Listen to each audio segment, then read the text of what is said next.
This first story comes from a guy named Derek.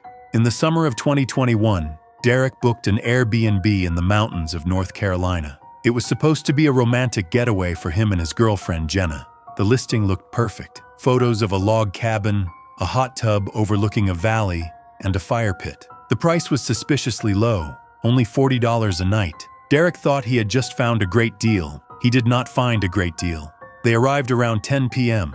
The GPS took them down a one-lane gravel road that was barely wide enough for the car. There were no streetlights, just a wall of dark trees pressing in on both sides. When they finally pulled up to the cabin, something felt off immediately. The photos online showed a bright, airy main floor, but the check-in instructions told them to enter through a side door that led into a basement. Derek texted the host, "Are we supposed to stay in the basement?" The host replied within seconds, "Yes, main floor is under construction. Basement is fully finished, very private." Jenna didn't like it.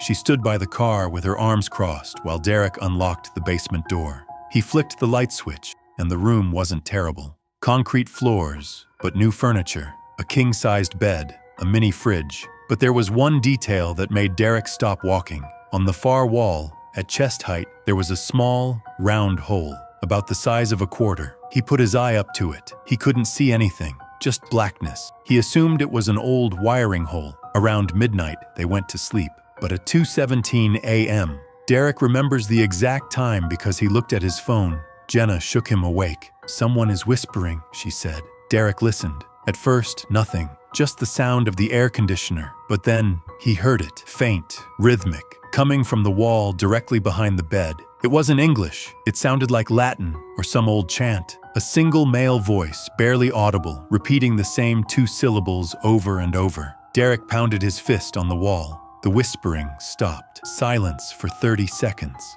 Then, a loud bang came from the other side of the wall. A fist, no, a palm, slapping the drywall so hard that a crack spiderwebbed across the paint. Derek grabbed Jenna and they ran out of the basement, barefoot, into the cold night air. He called the police. When the sheriff arrived, they searched the rest of the cabin. The main floor, under construction, wasn't under construction at all. It was fully furnished, clean. There was food in the fridge, still warm, but that's not the worst part. The sheriff pried open a locked closet in the main bedroom. Inside, they found a makeshift surveillance station, a folding chair, a cooler full of water bottles, a Bible with pages torn out, and a hole drilled through the floor, looking directly down into the basement suite where Derek and Jenna had been sleeping. The host was never found. The profile on Airbnb was deleted an hour after the police arrived, and the whispering Derek heard? The police told him that when they played back a voice recording from Derek's phone, it sounded like one word, repeated over and over. Watch, watch, watch.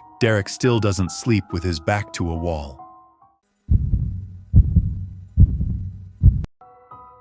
Our second story comes from a woman named Sarah. In 2019, Sarah decided to go solo camping in the Pacific Northwest. She was an experienced hiker. She had bear spray, a satellite phone, and a small camper van she had converted herself. She parked at a remote trailhead in the Gifford-Pinchot National Forest. The nearest town was 45 minutes away. The nearest neighbor? She thought there wasn't one. She was wrong. On the second night, around 11 p.m., Sarah was cleaning up dinner by lantern light. She heard footsteps, heavy footsteps. Not an animal walking on 4 legs, a person walking on 2, crunching the pine needles about 50 yards into the tree line. She called out, "Hello, ranger station?" No answer.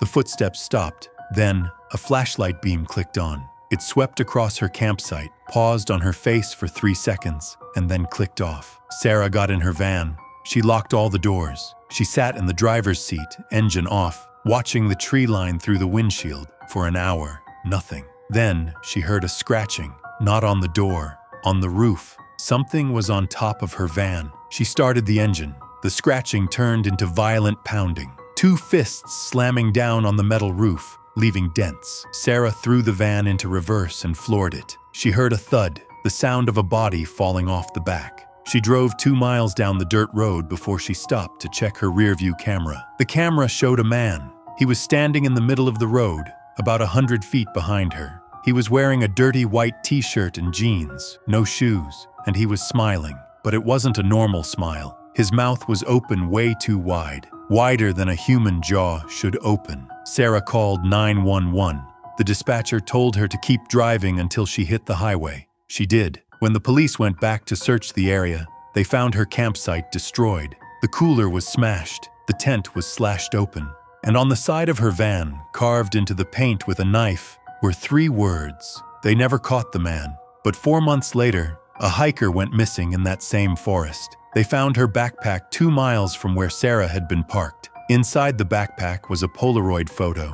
It showed Sarah's van, taken from the tree line, at night. The man had been watching her for hours before she ever heard the footsteps. Sarah sold the van. She doesn't camp anymore, and she told me that sometimes, when she closes her eyes, she still sees that smile in the rearview camera, wide, silent, hungry.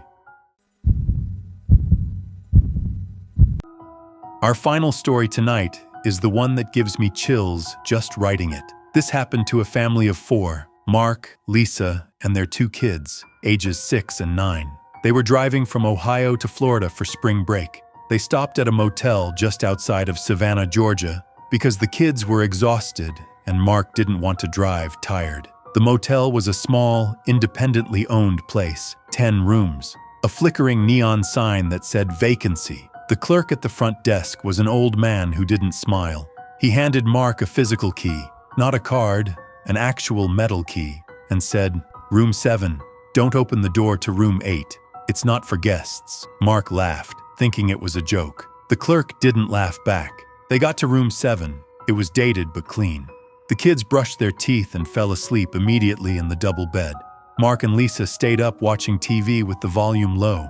At 1:30 a.m., Lisa nudged Mark. "Did you hear that?" It was a soft tapping, coming from the wall they shared with room 8. Tap, tap, tap, slow, rhythmic. Mark put his ear to the wall. The tapping stopped, but then a voice came through. A woman's voice, quiet, desperate. "Let me in, please, let me in," Mark whispered. "Ma'am, it's 1 a.m. Go to the front desk if you need help." No response. He went back to bed, but 10 minutes later, he heard something far worse. The doorknob to their own room was turning. Jiggle, jiggle, click. Someone was trying the lock from the outside. Mark looked through the peephole. The hallway was empty, but the doorknob kept turning. Harder now, like someone was throwing their weight against it on the other side. Then, the voice from room 8 spoke again. But this time it wasn't coming from the wall. It was coming from inside their room. "Let me in." Mark spun around. No one was there. But the bathroom door, which he knew he had left open, was now closed. He grabbed the hotel phone to call the front desk. No dial tone. The line was dead. That's when the bathroom door slowly creaked open. He didn't see a face. He saw a hand, pale, long fingers, reaching around the edge of the doorframe, curling into the dark room like a spider's leg. Mark yelled for Lisa to grab the kids. They ran out the front door, barefoot, into the parking lot. Mark didn't even grab the car keys. He just ran. When they got to the front office, the old clerk was sitting in a rocking chair, watching a static TV. Mark screamed at him to call 911. The clerk just looked at him and said, "I told you not to open the door to room 8. "We didn't," Mark shouted. The clerk shook his head and picked up the phone, but the police found nothing. Room 8 was completely empty. No furniture, no sheets, just bare concrete walls and a single mattress on the floor with a dark stain on it. The clerk was gone by morning.